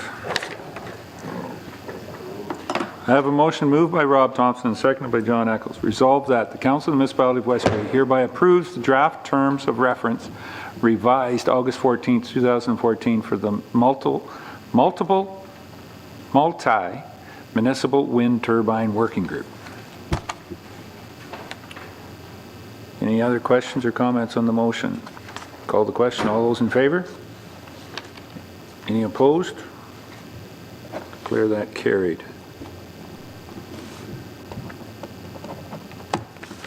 Okay. Ah, shoot. Lost this thing altogether. Okay. No, not troubles, just losing it. All right. What are we down to? Does Larry have a report here? Yes, Larry does that. Oh, sorry. I don't know if there's any questions. Any questions of Mark at this point in time? Then we'll go to, if I can find it here. I know you have a report on here, Mr. CEO. Yes, sir, I do. And the power dam resolution. That's correct. Thank you, Your Worship. Before you this evening is a modified resolution as proposed by the Municipality of Wawa in regards to the power dam resolution. This was an item of some topic of discussion at the past AMO conference, to the point where Madam Premier made a note about it in her speech to the delegation, or excuse me, the conference, and it was brought up several times during the minister's bear pit. So I proposed this. I modified it slightly. The modification I made was there was reference to the SSB, District Social Services Boards, and I changed that to upper tier levels of government at our level. Other than that, it is as presented, and I look for council endorsement. I take no credit for the resolution itself. It's just been modified to accommodate West Grey. Is there a Reader's Digest version of this motion, or it goes this through is a lot as of close as I history can get? on how things came to be, and the effect that it does have. The bottom line is asking the ministry to or the province to reverse their decision on taking the downgrades to the or reverse the decision to decrease funding to the power dam special payment program. Exactly. In a 4-page resolution. Yeah, 4-page resolution is the one.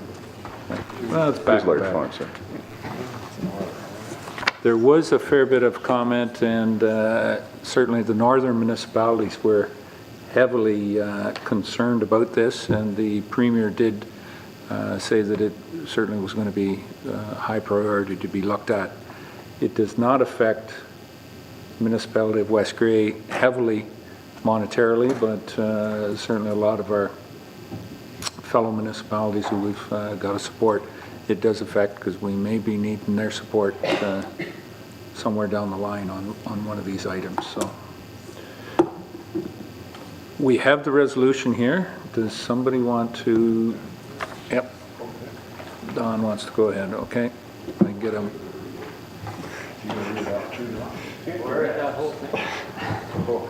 It's as per the reports. Yeah. It's the same as the reports listed as. And that's how it's going to be read out too. It's not going to be. Bev, Can I just ask you a question? if you could to turn your Larry? microphone on, thank you. That's Carol's job. Yes. What's going to happen if the Liberal government, in their wisdom, decides to sell things like Ontario Power and all that? What's going to happen to all these grants? And I mean, this is coming from as a government incentive, right? So how is that going to work? Or I know you probably don't know. It's just it's running around in my head, so I thought I'd ask it. Ontario Power Generation, I don't believe was one of the Crown corporations. There's a number that were being looked at. The one that gets brought up most frequently is the LCBO, but there was a comment made, if I'm not mistaken, last week by the province, the fact that it contributes 1.4 billion and has been going up regularly over the past 10 years, that it's highly unlikely, since it's a revenue generator, that they would want to dispose of that asset. But like anything, the government may change their mind, and with majority vote could technically sell off that asset, much the same as whether it was an asset or not, but the federal government sold off Petro-Canada, so that was an asset they had at one time too. So I thought I heard that they were talking about a lot of the hydro, et cetera. I don't think it was as much about selling them as IESO was going to be merged with, it was OPG or is it OPA? No, I think it's the Ontario Power Authority, not the generator. They're looking at putting a number of them together to put them under one management system instead of taking it. That's what the efficiency's part about it. This one is, how can we get out of, because it goes back to the Mike Harris and the common sense, when they took away the taxation and were giving them the subsidy on it. Now, what the question was at the AMO conference was, well, if you're going to do that, give us back the right to tax these generation facilities or that. So I think in the conversation, they'll come to some type of an agreement. I don't know whether anybody will like the agreement, but we've got to understand that the province is it 12 billion or 14 billion, 18 billion or $8 billion deficit they're running per year. How are they going to get themselves out of it? So they're looking at all options out there, and this would be one of them. We look at the Green Energy Act would be a good start. Yes. Can we move on? That's not this one. We're talking about we're talking about power dams, which is green energy, but I think you're on other green energy.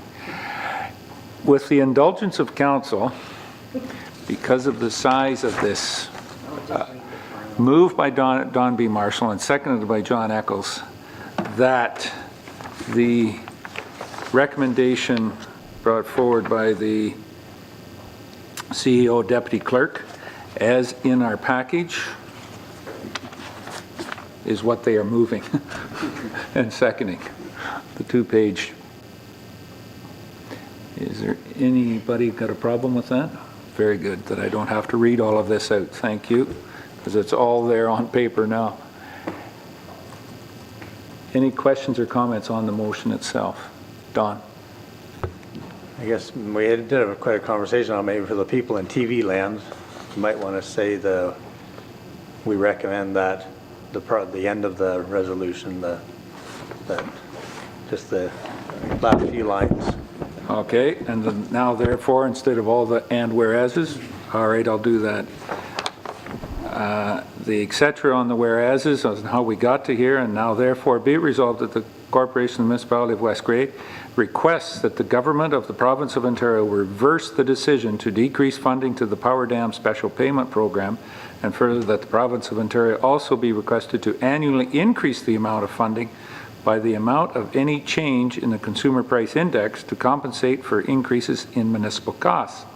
And further, that a copy of this resolution be sent to the Premier in the Province of Ontario, the Minister of Finance, the Minister of Municipal Affairs and Housing, the Minister of Northern Development and Mines, and the Minister of Natural Resources, our local MPP, Amo, Roma, and Grey County.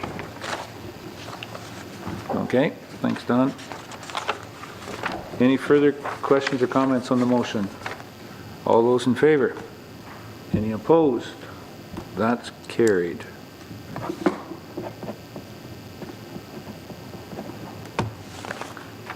Okay.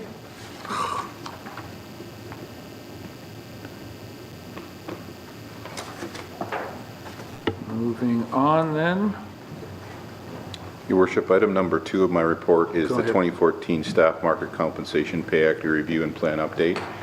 As per direction received from this council, an RFP was put out at the beginning of July, which closed on August the 8th. There was three submissions were received. I went through and reviewed the applications for completeness, the ability to conduct the review within the prescribed timelines,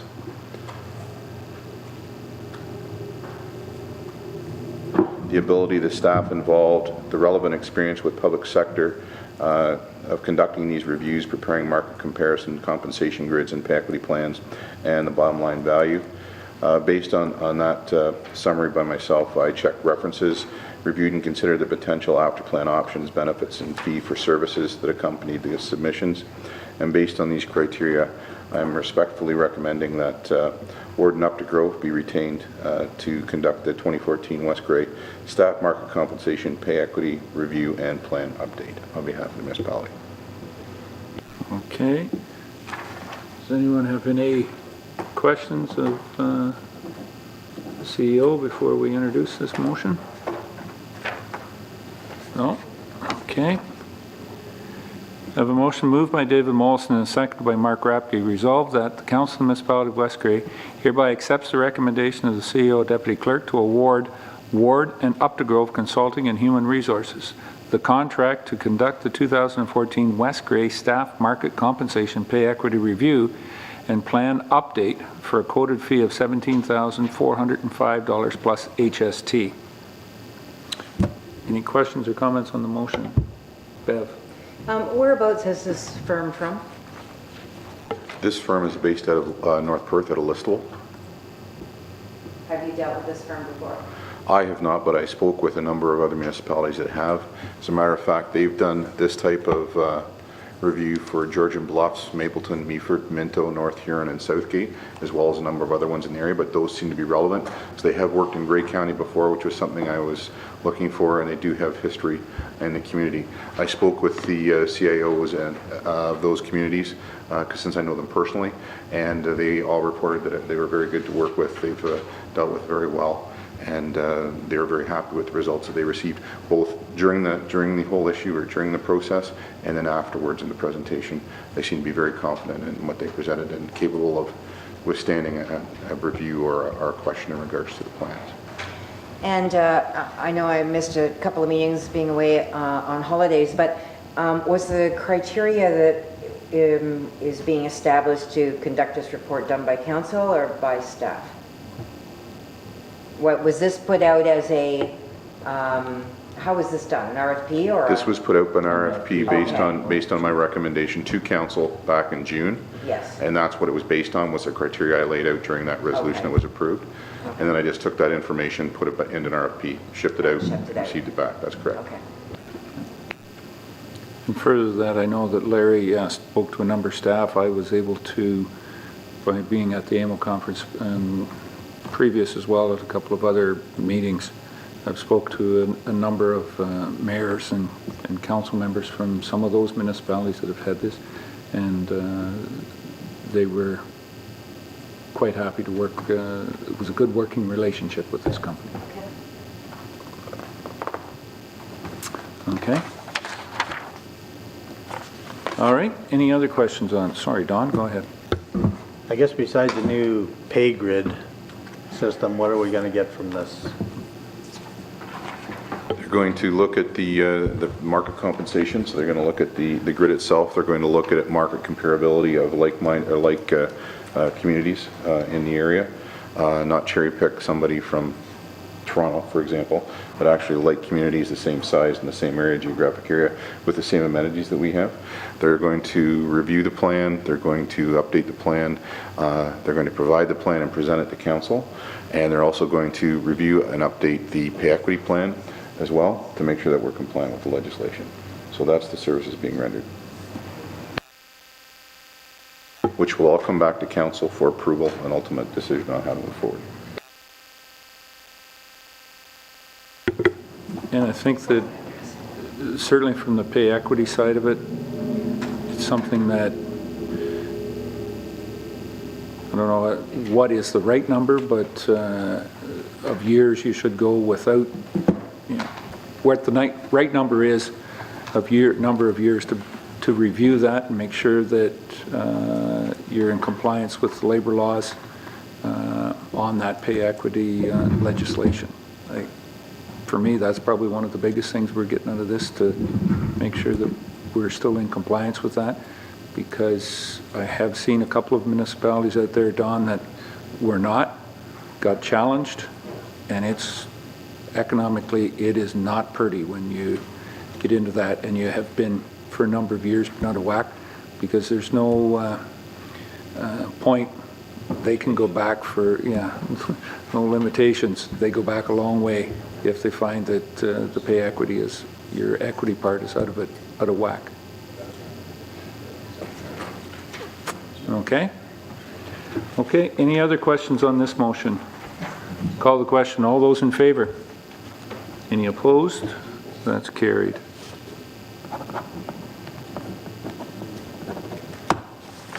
All right.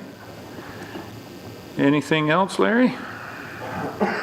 No, Your Worship, just thank council for the opportunity to attend AMO. I'll have more to say about that on, or I'll leave it to the members of council to do that. Thank you. Okay. All right. Any questions for Larry at this point in time? Then I guess that puts us down to bylaws. Well, the bottom one's the top one. We'll start at 64 is what you're trying to say. Okay. All right, we'll move into bylaws then. There's no questions for Larry. I have a motion moved by John Eccles and seconded by Rob Thompson. Be it resolved that bylaw number 64, 2014, being a bylaw to set remuneration and expenses for members of council and for council members on local boards and or committees of council, be now read a first, second, and third time, passed as amended and numbered, and that the said bylaw be signed by the mayor and the CEO, deputy clerk, sealed with the seal of the corporation, and be engrossed in the bylaw book. Is there any other questions on this? Councillor Lawrence. Well, just that the amendments are, as we spoke with Carrie about, removing the bracketed Yes. verbiage and adding the words back to back in the same location. That's correct. Yeah. Thank you. Yep, and on that consecutive meetings. Yes. And just to clarify, that makes it the same as what we are doing right now. Like, Yes. we're not yeah. doing anything different. That's just clarifying Just- what we historically have done. Yeah, making sure that the wordage is clear for direction. Rob. Yeah, I just want a clarification if I can. At the top of our bylaw, it's where it says being a bylaw to set a remuneration. Anyways, you can see it for yourself. But if you go down to number 5, in there in number 5, which is the increase in the meal, the word employees are placed there. Is that? But there's not. It's not under the being at the top. They're not included in the being.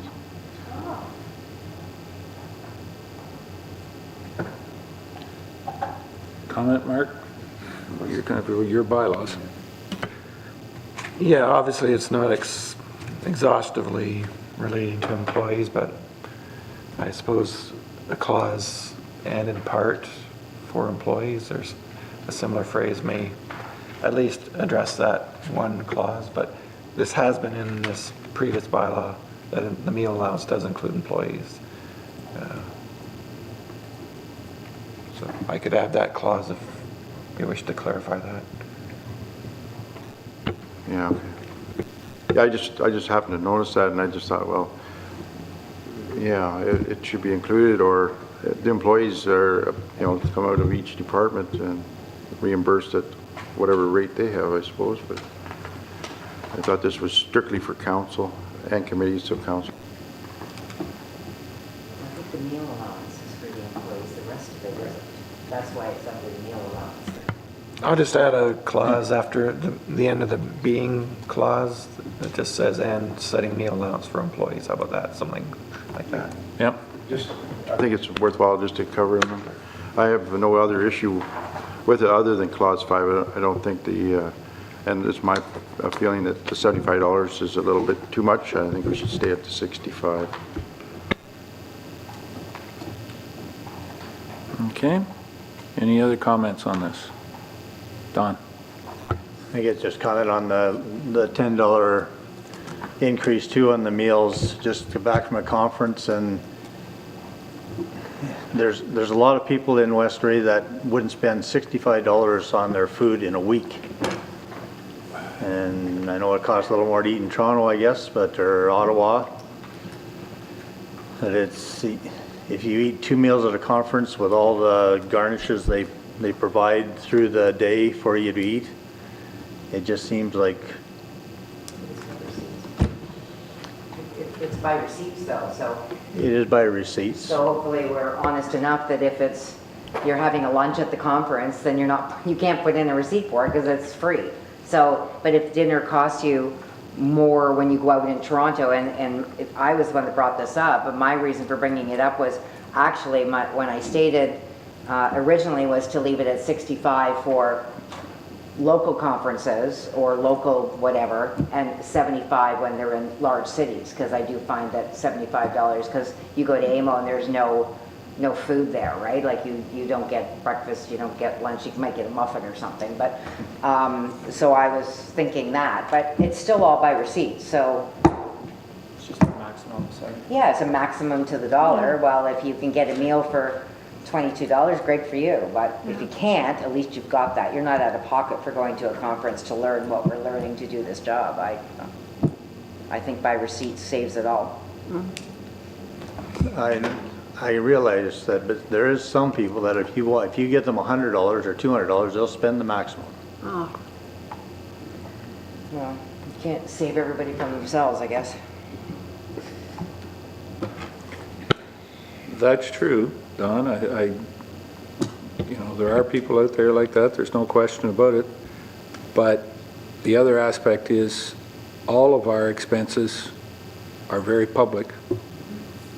And if that was the case, and I'm not going to say it could be, exposed within a week, but I think there's some exposure to that in the newspaper right now from an ombudsman report from a mayor that has a very large airport just north of Toronto, that her expenses are being, her expenses are being exposed, and she has to take personal ownership of that. So I think it's up to, it's 75. Quite frankly, for the municipality, if I've been to a conference, I think in the 14 years that I've been here, 13 and a half I've been on council, I've never charged for meals. So, we'll leave it up to the individuals, and the public discretion will show. Well, I think that this past conference, I think I spent $50 in 4 days.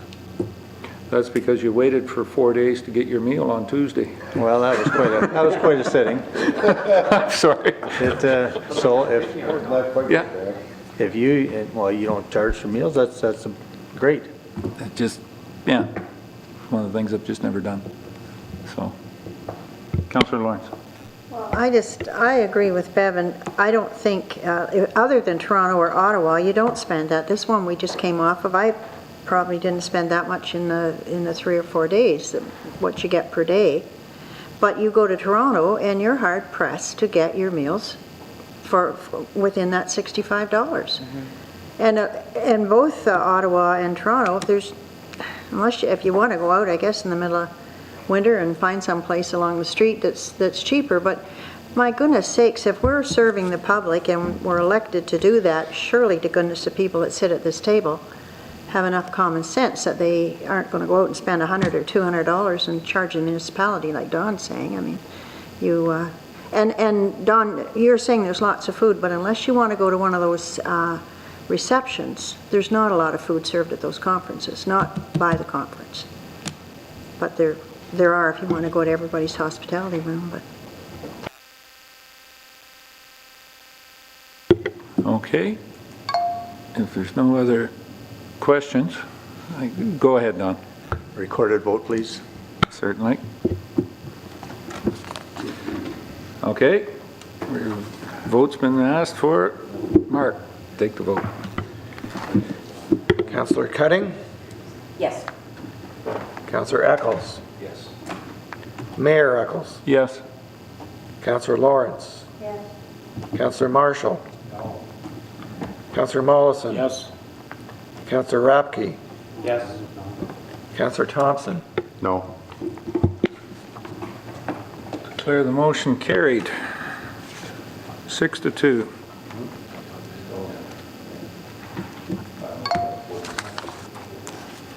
Got somebody that wants to get a hold of me here. Okay. We'll get down to bylaw number 65, which is recommended from the Planning Committee. Am I correct on that? For zoning change? Former municipal property on top of the hill. This is the official plan. Yeah, this is the, I was just thinking it was the planning and not the Committee of Adjustment. The Planning Committee for approval on changing the zoning. And it's more of a... It's the first one, the second one is zoning. Sorry. That's the official plan. This is the official plan amendment. It's more of a housekeeping because it's not changing anything that hasn't been there for 40 years. It's just recognizing what has been there for 40 years. So the motion has been moved by Bev Cutting, seconded by Carol Lawrence. Be it resolved that bylaw number 65, 2014, being a bylaw to adopt amendment number 2 to the Municipality of West Grey official plan relating to lands described as 790 Garifraxa Street North, Durham, be now read a first, second, and third time, passed and numbered in the said bylaw, be signed by the mayor and the CEO, deputy clerk, sealed with the seal of the corporation, and be engrossed in the bylaw book. Any questions on this bylaw? Seeing none, I'll call the question. All those in favor? Any opposed? That's carried.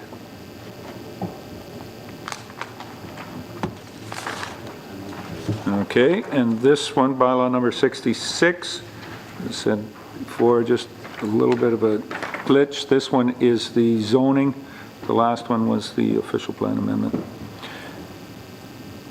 I have a motion moved by Rob Thompson and seconded by Don B. Marshall. Be it resolved that bylaw number 66, 2014, being a bylaw to rezone lands described as 790 Garifraxa Street North, Durham, be now read a first, second, and third time, passed and numbered into the said bylaw, be signed by the mayor and the CEO, deputy clerk, sealed with the seal of the corporation, be engrossed in the bylaw book.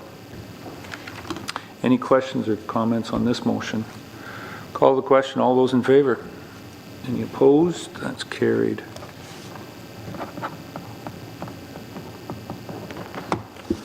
Okay.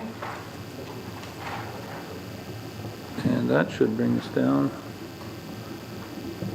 Where are we down to now? New business? Anybody got any new business? Notice motion or addendums? I believe so. So that should bring us down then to, if I'm not mistaken, questions. Is there anybody out there that has any questions for us this evening? There's no need for any more closed sessions. No municipal act notices, Mark? Mr. Mollison, do you have any questions? No, you just have a motion to adjourn. And Mark, we were ahead of schedule, so thank you very much. We will see you later.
Thank you.